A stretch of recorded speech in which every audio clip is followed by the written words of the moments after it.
ആ വടകരയുടെ കരുത്തുള്ള ഒരു കയ്യടിയോടെ പിഷാരടിയെ നമുക്ക് ഒരിക്കൽ കൂടി വേദിയിലേക്ക് സ്വാഗതം ചെയ്യാം.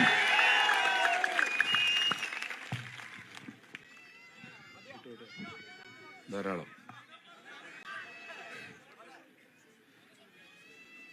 വേദിയിലിരിക്കുന്ന വിശിഷ്ട വ്യക്തികൾ, സദസ്സിലുള്ള അതിനേക്കാൾ വിശിഷ്ടരായിട്ടുള്ള പ്രിയപ്പെട്ട വടകരയിലെയും പരിസര പ്രദേശങ്ങളിലെയും സുഹൃത്തുക്കളെ, ഏവർക്കും എൻ്റെ വിനയം നിറഞ്ഞ നമസ്കാരം. നിങ്ങൾ കുറേ നേരം നമ്മൾ ആ റോഡ് ഷോ തൊട്ടെത്തിയതാണെന്നുള്ള ബോധ്യം എനിക്കുണ്ട്. നല്ല ചൂടായിരുന്നു, വെയിലുണ്ടായിരുന്നു, അവിടെ തുടങ്ങിയതാണ്. അപ്പോൾ ഇത്രയും നേരം യാത്രയൊക്കെ ചെയ്തു വന്ന് ക്ഷീണിച്ചിരിക്കുന്നിടത്ത് സുദീർഘമായ ഒരു പ്രസംഗത്തിന് വലിയ പ്രസക്തിയില്ല എന്ന് ഞാൻ മനസ്സിലാക്കുന്നുണ്ട്. എങ്കിലും തീരെ ഒന്നും പറയാതെ പോകുന്നതും ശരിയല്ല തന്നെ. ഞാനൊരു ചലച്ചിത്ര പ്രവർത്തകനാണ്, ഒരു മുഴുവൻ സമയ രാഷ്ട്രീയ പ്രവർത്തകനല്ല. ഈ സിനിമ എഴുതുമ്പം അതിൻ്റെ തിരക്കഥയിൽ എപ്പോഴും ഒരു സ്ഥലമുണ്ടാകും. അവിടെയാണ് ഏറ്റവും കൂടുതൽ കയ്യടികൾ വരിക. സമാധാനത്തിൽ പോകുന്ന ഒരു നാട്, അവിടെ ഒരു പ്രശ്നമുണ്ടാകുന്നു. ഈ പ്രശ്നമുണ്ടാകുമ്പോൾ എന്ത് ചെയ്യണമെന്നറിയാതെ നാട്ടുകാർ നിൽക്കുന്നു. അങ്ങനെയാണ് കണിമംഗലത്ത് ജഗന്നാഥൻ എന്ന് പറയുന്ന ലാലേട്ടൻ്റെ കഥാപാത്രം വരുന്നത്. ഒരു ആശ്വാസമാണ് അവർ വരുമ്പം. ബെല്ലാരിയിൽ നിന്നും രാജ നാട്ടിലേക്ക് വന്നതും ഇതേ ആവശ്യത്തിന് തന്നെയാണ്. അതിന് നമ്മൾ സിനിമയിൽ ഹീറോയുടെ എൻട്രി പോയിന്റ് എന്ന് പറയും. ഏറ്റവും വലിയ കയ്യടികൾ ഉണ്ടാകുന്ന ഒരു സ്ഥലം അതാണ്.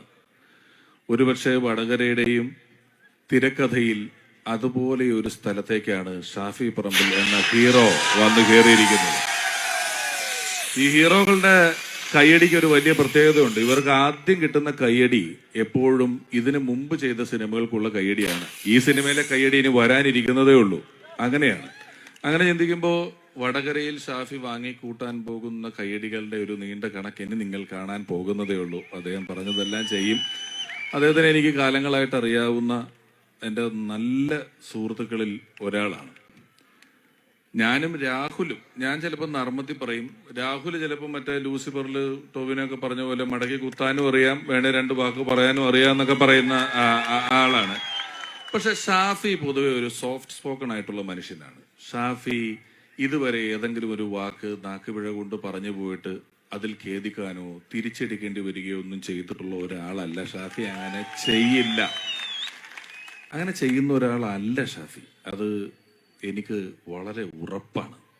അപ്പോൾ പലപ്പോഴും ഞാൻ വന്നപ്പോൾ ഇപ്പം ഇവർ പറഞ്ഞു, ഷാഫി പറഞ്ഞൊരു കാര്യമാണ്. ഞാൻ കഴിഞ്ഞ നിയമസഭാ തെരഞ്ഞെടുപ്പിനൊക്കെ ഒരുപാട് മണ്ഡലങ്ങളിൽ പ്രചോദനം പോയെങ്കിൽ ഞാൻ ഏറ്റവും കൂടുതൽ ശ്രദ്ധിച്ചൊരു കാര്യം, ഞാൻ ഒരു മണ്ഡലത്തിലും എതിർ സ്ഥാനാർത്ഥിയുടെ പേര് പോലും പറഞ്ഞിട്ടില്ല. അവനവന്റെ സ്ഥാനാർത്ഥിയെ പറ്റി അറിയുന്നത് പറയാൻ ചെയ്യാന്നുള്ളതല്ലാതെ ഞാൻ എന്തിനാണ് ഷാഫിയെ പോലെ തന്നെ ആവശ്യമില്ലാത്ത കാര്യങ്ങൾ പറയണ്ടല്ലോ എന്നർത്ഥം ഞാൻ പറയാറില്ല. എന്നിട്ട് ഞാനൊക്കെ ഇഷ്ടം പോലെ സൈബർ ആക്രമണങ്ങളും കാര്യങ്ങളൊക്കെ നേരിട്ടുമുണ്ട്. അപ്പോൾ പലപ്പോഴും എന്നോട് ആളുകൾ ചോദിച്ചിട്ടുണ്ട്, എന്തുകൊണ്ടാണ് നിങ്ങൾ UDF-ലോട്ട് ഇറങ്ങിയത്, കോൺഗ്രസിന് വേണ്ടി പ്രവർത്തിക്കാൻ ഇറങ്ങിയത് എന്ന് എന്നെ സ്നേഹിക്കുന്ന ഒരുപാട് പേര് എന്നോട് ചോദിച്ചിട്ടുണ്ട്. എനിക്ക് തോന്നിയൊരു കാര്യം, ഞാൻ എൻ്റെ മക്കൾക്ക് വേണ്ടി ചെയ്യുന്ന ഏറ്റവും നല്ല കാര്യങ്ങളിൽ ഒന്നായിട്ടാണ് ഇതിനെ കാണുന്നത്. കാരണം ഞാനും നിങ്ങളുമൊക്കെ ജനിച്ചു വളർന്ന സമയത്തെ ഒരു ഇന്ത്യയുണ്ട്. നമ്മൾ തമ്മിൽ ഒരു വേർതിരിവില്ലാതെ സൗഹൃദങ്ങൾ ഉണ്ടായിരുന്ന, ചിരിച്ചും കളിച്ചും എല്ലാ ആഘോഷങ്ങളും ഒന്നിച്ച് കൊണ്ടു നടന്നിരുന്ന ഒരു ഇന്ത്യ. അതേ ഇന്ത്യ എൻ്റെ മക്കൾക്കും വളരാൻ ഉണ്ടായിരിക്കണം എന്ന് എനിക്കൊരു വലിയ ആഗ്രഹമുണ്ട്. അതുകൊണ്ടാണ് എൻ്റെ മക്കൾക്ക് വേണ്ടി എന്ന് പറയുന്നത്, അവരെ നല്ല വിദ്യാഭ്യാസം കൊടുക്കുക, അവരെ ഉന്നതങ്ങളിൽ എത്തിക്കുക എന്ന് പറയുന്നത് മാത്രമല്ലോ, നമുക്ക് അവരോട് അങ്ങനെ ഒരു കടമ കൂടിയില്ലേ? അവർ വളർന്നു വരുന്ന ഒരു കാലഘട്ടത്തിൽ അവര് പഠിക്കാൻ ഒരു കോളേജിൽ പോകുമ്പോൾ നീ ഇന്ന പാർട്ടിയിൽ മാത്രമേ പ്രവർത്തിക്കാവൂ, മറ്റൊരു പാർട്ടിയും ഇവിടെ ഉണ്ടാകാൻ പാടില്ല, ഈ പാർട്ടി പ്രവർത്തിക്കുമെങ്കിൽ മാത്രമേ നിനക്കിവിടെ അഡ്മിഷനുള്ളൂ, പഠിക്കാൻ പാടുള്ളൂ എന്ന് പറഞ്ഞു വന്നാൽ എന്ത് ചെയ്യും? അതിൻ്റെ പേരും ഫാഷിസം എന്ന് തന്നെയാണ്. ഈ വർഗീയത എന്ന് പറയുന്നത് മതവുമായി മാത്രം ബന്ധപ്പെട്ട് നിൽക്കുന്ന ഒരു കാര്യമല്ല. ഏതെങ്കിലും ഒരു വർഗം, ആ വർഗമാണ് ഏറ്റവും നല്ലതെന്നും ഞങ്ങളെ കഴിഞ്ഞ് ബാക്കിയുള്ളതെല്ലാം തെറ്റാണെന്നും ബാക്കിയെല്ലാം ഇല്ലായ്മ ചെയ്യപ്പെടേണ്ടതാണെന്നും ഏറ്റവും സുപ്പീരിയറ്റ് നല്ലതെല്ലാം നമ്മുടെയാണ്, നന്മകളെല്ലാം നന്മയാണ്, നമ്മളാണ് ശരി, നമ്മളാണ് ശരിയുടെ പക്ഷം, നമ്മളാണ് ഹൃദയത്തിന്റെ പക്ഷം, നമ്മളാണ് നന്മയുടെ പക്ഷം എന്ന് വിചാരിക്കുകയും ബാക്കിയുള്ളതിനെ കുറഞ്ഞതായിട്ട് കാണുകയും ചെയ്യുന്നതിന്റെ പേരാണ് വർഗീയത എന്ന് പറയുന്നത്. അതിന് മതവുമായിട്ട് മാത്രം ബന്ധമല്ല, രാഷ്ട്രീയവുമായിട്ട് നല്ല ബന്ധമുണ്ട്. അങ്ങനെ വർഗീയമായി ചിന്തിക്കുന്ന ഒരു വലിയ വിഭാഗം ഇവിടെ ഉണ്ടെന്ന് നമുക്കറിയാം. അതുകൊണ്ടാണ് ഞാൻ പറഞ്ഞത്, മക്കൾക്ക് വേണ്ടിയാണ് ഞാൻ ഇതിലേക്ക് ഇറങ്ങുന്നത്, നിൽക്കുന്നത് എന്ന്. അവിടെ ഇപ്പൊ ഞാൻ ഇങ്ങോട്ട് വരുന്ന വഴി ചില ധൈര്യങ്ങളൊക്കെ കാണുമ്പം കാർ വിളിച്ചാണ് വന്നത്. അപ്പൊ കാറിലെ ഡ്രൈവർ പെട്ടെന്നൊരു പാട്ട് വന്നു. 90കളുടെ പകുതിക്ക് വന്ന് വളരെ പോപ്പുലർ ആയിട്ടുള്ളൊരു പാട്ടാണ്. ചിന്ന ചിന്ന ആസൈ ചിറകടിക്കുമാസൈ എന്നുള്ള പാട്ട്. ഞാൻ പാടൂല കേട്ടോ, നിർബന്ധിക്കരുത്. അല്ല പിന്നില്ല, ഇത് പറയട്ടെ. അപ്പൊ ചിന്ന ചിന്ന ആസയൊക്കെ ഇങ്ങനെ കേട്ടോണ്ടിരുമ്പോ പെട്ടെന്ന് ഈ വണ്ടി ഓടിച്ച ആള് പറഞ്ഞു, ഈ റേഡിയോയിലെ അവതാരകൻ ഒരു സംഖ്യയാണ് എന്ന് പറഞ്ഞു. ഞാൻ ചോദിച്ചു, എന്ത്, നിങ്ങൾ എങ്ങനെ ഇത് അറിയുന്നു?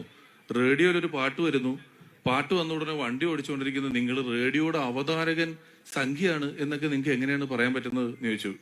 ഇവൻ പറഞ്ഞു, അങ്ങനെയല്ല, നിങ്ങൾക്കറിയാമോ, ഞങ്ങള് ചിഹ്നത്തിനെ പറ്റി വലിയ ആശങ്കയിലിരിക്കുകയാണ്. ആ സമയത്ത് ചിന്ന ചിന്ന ആശയി എന്ന് പറയുന്ന പാട്ട് വിടുന്നത് അത്ര ശരിയായ ഒരു നടപടി അല്ല എന്ന് പറഞ്ഞ. ഞാൻ പറഞ്ഞോടെ ആ ചിഹ്നം ഈ ചിഹ്നവും തമ്മിൽ വ്യത്യാസമുണ്ട്. അപ്പോൾ അവനിച്ചിരി പഠിപ്പിന്റെ പ്രശ്നമുണ്ട്. അതുകൊണ്ട് ഞാൻ പിന്നെ അതിനെക്കുറിച്ച് കാര്യമായിട്ടൊന്നും പറയാൻ പോയില്ല. പക്ഷേ എന്നെ ഞെട്ടിച്ചൊരു കാര്യം എന്താണെന്നറിയാമോ, ഇങ്ങനത്തെ കോൺഫിഡൻസ് എനിക്ക് വലിയ ഇഷ്ടമാണ്. എനിക്ക് അത്ഭുതം തോന്നുന്ന കോൺഫിഡൻസ് ആണ്. കാരണം ഒരു വശത്ത് വലിയ നേതൃത്വത്തിന്റെ ഭാഗത്തിൽ നിന്നും പറയുന്നു, ചിഹ്നം സംരക്ഷിക്കണം കേട്ടോ, ചിഹ്നം സംരക്ഷിക്കാൻ എല്ലാവരും ഒത്തുപിടിക്കണം, അല്ലെ നമ്മുടെ ചിഹ്നം പോവും എന്ന് പറയുമ്പോൾ തന്നെ മറുവശത്ത് പറയുകയാണ്, ഇടതില്ലെങ്കിൽ ഇന്ത്യ ഇല്ല എന്ന്.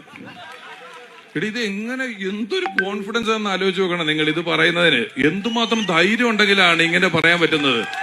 അത്ര ധൈര്യത്തോടെയല്ലേ ഇവര് പറഞ്ഞു കളയുന്നത്. വേണ്ട, ഞാൻ ചോദിച്ചു എന്തിനാണ് നിങ്ങൾ നിൽക്കുന്നത്? അപ്പൊ ഞങ്ങൾ ഭരണഘടന സംരക്ഷിക്കാൻ നിൽക്കുകയാണ്. എന്നിട്ട് ഇവൻ അപ്പൊ തന്നെ ചോദിച്ചു, രാഹുൽ ഗാന്ധി എന്തിനാണ് വയനാട് വന്ന് മത്സരിക്കുന്നത്?